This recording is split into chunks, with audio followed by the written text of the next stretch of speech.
중요하죠? 세대수가 서울 기준으로 나와서 세대수가 곧 지분을 나누는 그런 기준이 또 되고, 그렇죠? 대지 지분을 나눠서 주는 거죠. 지분이 일반적으로 뭐 다 그런 건 아니고 일반적으로 지분이 작을수록 단가가 높아지는 경향이 있기 때문에, 그렇죠? 그런 경향이 강하기 때문에 세대수의 기본이 되는 그 주차장이 이제 많이 중요합니다. 이걸 중심으로 외우십시오. 이걸 중심으로. 자, 그래서 보겠습니다. 자, 직각 주차가 뭐고 평행 주차가 뭔지. 자, 첫 번째 평행 주차부터. 첫 번째 평행. 자, 평행 주차 이겁니다.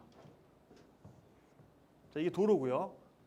이게 도로입니다. 이게 도로고, 그다음에 여기 주차 구역이 이렇게 나눠진 겁니다. 주차 도로와 평행하게 차들이 평행하게 서 있는 이런 방식이 평행 주차입니다. 밖에 이렇게 있고, 그렇죠? 요게 이제 평행 방식, 도로와 평행하게 차가. 그래서 요게 얼마라고요?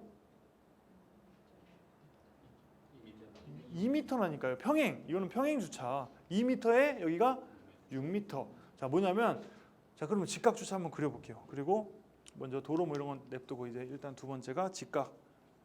이게 더 중요하다고 했습니다. 자, 직각 주차는 도로가 있으면 도로와 직각으로 이렇게 해서 바퀴가 이렇게 되겠죠. 이번엔 직각으로 이렇게 꺾이는 거. 이게 2점을 드릴 건데,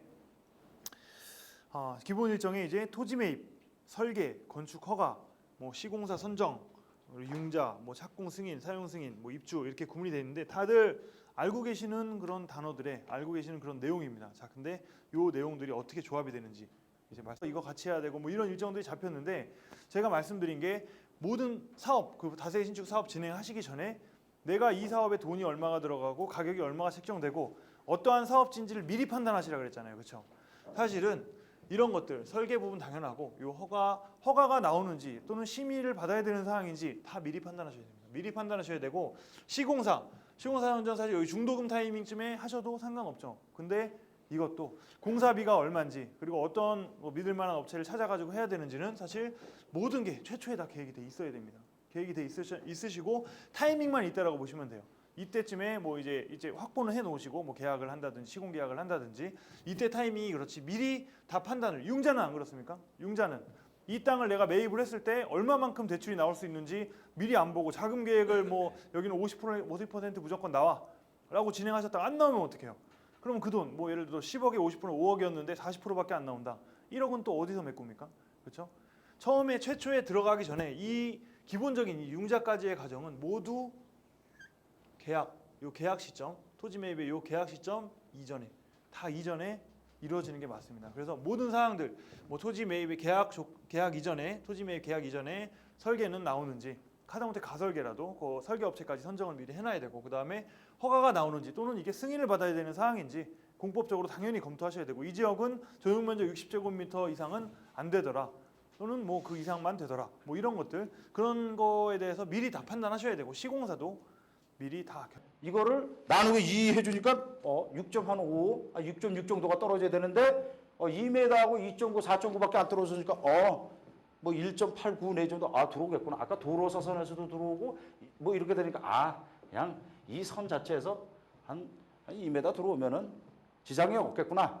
그러면 이제 게임 끝난 겁니다. 상세한 거는 이제 나중에 이제 그 땅에 이제 어떤 계약이 이루어지거나 뭐 했을 적에 상세하게 설계사무소에 설계하는 거고, 이 정도면 내가 판단이 쓰는 거예요. 그러면 이 땅 무조건 빨리 계약을 해도 되겠구나. 그런 경우가 많지 않습니까? 이 땅이 좋은 땅이 이렇게 확보가 됐을 적에는 그만큼 그 땅을 갖고자 하는 분들도 또 경쟁률이 치열하거든요. 그러면 순간적으로 빨리 판단을 하셔야 되는 거예요. 이렇다면 오케이. 표를 작성해 보도록 하겠습니다. 지난 시간에 시트 1에 우리가 수지 분석을 하기 위해 필요한 건축 개요와 분양 내역을 작성해 넣었습니다. 자, 이번에 수지 분석은 시트 2로 이동을 하겠습니다.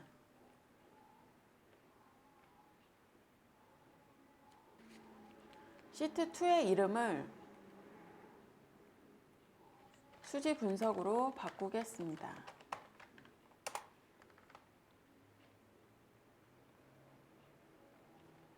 자, 제일 처음에 본 프로젝트에 대한 제목이 들어가야 되겠죠.